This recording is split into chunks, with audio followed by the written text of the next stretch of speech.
Hello there friends, CS News Live here. In today's video, Valve announces their new game. NiKo leaves G2 and m0NESY can follow. Zywoo the best player in CS. And much more. Don't forget to hit that like button and subscribe to the channel and comment with whatever you like. But without further ado, let's get straight to it. I think we should kick off today's video with Woxic, who recently gave a huge interview during the media day at BB. He says that there will still be plenty of cheaters at lower elo, and no matter how good Valve's anti-cheat gets, there will always be people using cheats. Even if Valve releases VAC-net like 4.0 or 5.0, it won't completely stop dishonest players. On a more interesting note, Woxic also talked about the snap tap feature, which he has been using. He says that it does provide an advantage and feels different. However, like many other players, he disagrees with the ban on jump throw and thinks Valve made a wrong decision here. In the interview, he also mentioned that CS2 feels a bit different from CSGO, and he wishes the movement was more like in the older version of the game, where it felt smoother and of higher quality. Speaking of comparisons between the old and new versions of CS, m0NESY and Zaiwu have come out to support Valve. Both players mentioned that it's time to accept that the game is new and there's no going back to the older version, like ever. Even if players preferred the previous version, blaming the developers won't change anything. However, by showing enough support, the devs can actually improve the game over time and continue refining it. And honestly, I hugely support Zaiwu and m0NESY on this take, because they are basically right. We will never get back CSGO, just get on with it. But if you provide enough information for the developers and help them, at least not being toxic, we might soon get a decent game. In another interview, Yuurih, the Brazilian, shared an interesting story. He revealed the reason behind his unique nickname. According to the player, his mother named him after the Soviet astronaut Yuurih Gagarin, who was the first person to ever reach space. It's worth noting that Yuurih is quite an uncommon name for a Brazilian. Although, as he himself mentioned, he's not entirely sure if this story is true, but he really likes the name and finds it cool to share it with the first man in space. And he also said that when he was coming up with his nickname, he simply added the letters U and H to his name because he couldn't think of anything better. In the same interview, Yuurih shared some interesting news about Fallen, revealing that the legendary Brazilian player might be nearing the end of his career. According to Yuurih, this decision would be driven more by the age and lifestyle rather than any decline in skill. He mentioned that Fallen will only step down if he personally feels he's ready to move on. The entire team respects and understands any decision the veteran makes, but for now, they're all eager to enjoy playing alongside such a legend. While Yuurih didn't give any specific timeline for Fallen's retirement, it's possible that it could happen as early as the end of this season. Personally, I think that if Yuurih goes far at IEM Rio and Fallen retires right after the event, the whole arena would be in tears, giving a standing ovation to thank him for his incredible career and contributions to Brazilian CS. That would definitely be iconic. Although guys, let's try to delay that farewell moment for just a bit longer. Every like from you on this video means one more day for Fallen in Furia. Yeah, that's obviously a bait, but at least you can help us out. Continuing with the Brazilian CS, we can't overlook another legend from the region, NiKo. The player recently announced his new roster featuring VSM, Jota, Ponter, Farias and NiKo himself. He also shared that during the off-season he was in talks with Loud and Kaboom, but those negotiations fell through, leaving the team without an organization for now. To recap, NiKo's last team was Oplano, and throughout his career he played for Liquid, SK Gaming, Luminosity and MIBR, boasting 2 major wins and numerous other achievements. However, his recent stats have been, let's say, underwhelming, with his last official match in May this year, which he ended with a negative KD and a rating of 75. It'll be interesting to see how this new lineup performs though. This could be his last dance, or maybe he still has something left to prove. My friends, I think it's starting to feel like we should rename this channel to Brazilian CS News, because once again we have more news about a Brazilian player, but what we can do. This time Biguzera shocked everyone by naming Zaiwu as the greatest player in Counter-Strike history, like, at all. According to the Brazilian captain, this isn't just about the in-game stats. He believes that Zaiwu is a much better teammate and person overall compared to s1mple, despite their similar skill levels. It's hard not to agree with Biguzera on this one, considering s1mple's controversial history, from skin scam scandals to moments of toxicity to glorious victories at majors. However, there's no denying that both Zaiwu and s1mple are just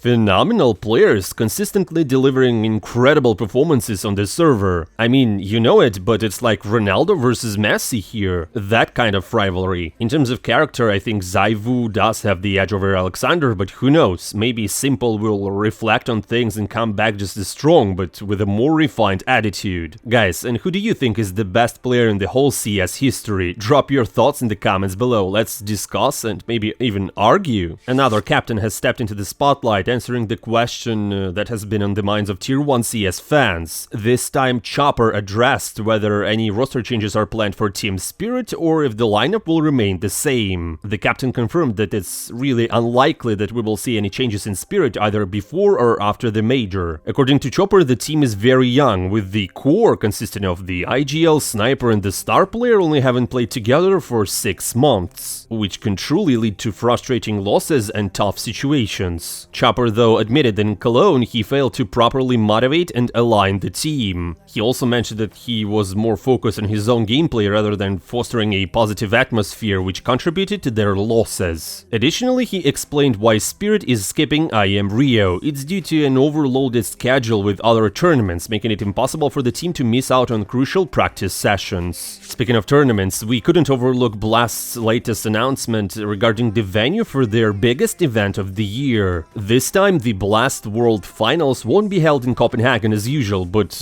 rather in Singapore. This choice of location is quite surprising, considering everyone's familiarity with the iconic Danish arena. Since we've touched the major, which wouldn't be possible without Valve's involvement, we can't miss out on the big news. Valve has officially lifted the embargo regarding Deadlock. The developers officially stated that the content related to Deadlock can be freely shared. From what data miners and insiders have leaked so far, or you could have seen on videos or streams already, the game looks like a mix of Dota, CS, Valorant, Overwatch, and just about everything else you can imagine. It features lanes like Dota, abilities like Valorant or Overwatch, and roles and mechanics similar to CS2. Some people say that this game is much more dynamic and fast-paced, while others are staying quiet on the topic. I'll tell you what, guys, I have been beta testing this game since May, and it's honestly super fun to play. It's super enjoyable, and don't get frustrated by all the text and stats and numbers that it has. Together with a couple of friends, it might become one of the best games you could play right now. You run, you shoot things, you blow things, and whatever. It all is so stylish and designed amazingly, so if you can have access through any of your friends, just do it and play together. It's really, really good. And if any of you have already played the game, just drop your thoughts on it in the comments below. Maybe you can also find friends to play with in the comments below as well. Although on the esports side of the game, I am not really sure. Do you remember Team Fortress 2? It's the similar. At the moment, it's the game meant to be played with friends for fun, not for the competitive side of things. But that is my personal opinion. Maybe in some years we will see esports scene even bigger than CS there. Who knows? Now, before we dive into the most exciting topic, let's recap the RMR qualifier results. In our previous video we discussed the preliminary standings, and now we can clearly see who made it through and who will be missing the major this year. From Group A, the teams that qualified for RMR are Sinners, Sangal, Parivision, Unity, Eclot, B8, Gamer Legion and TSM. Surprisingly, here teams like Monte and Ants didn't make it, despite many being confident that they would breeze through the qualifiers with ease. And another huge disappointment came from Bleed, who also failed to qualify for the RMR. It's worth noting that Bleed specifically built a roster of free agents and budget players with the goal of competing at the major, but they couldn't even make it it past the qualifiers. In Group B, along with Cloud9 and SAW, the teams that secured a spot at the major include 9 Pandas, Passion UA, BIG, Nimega, Rebels, and Sashi. Meanwhile, OG,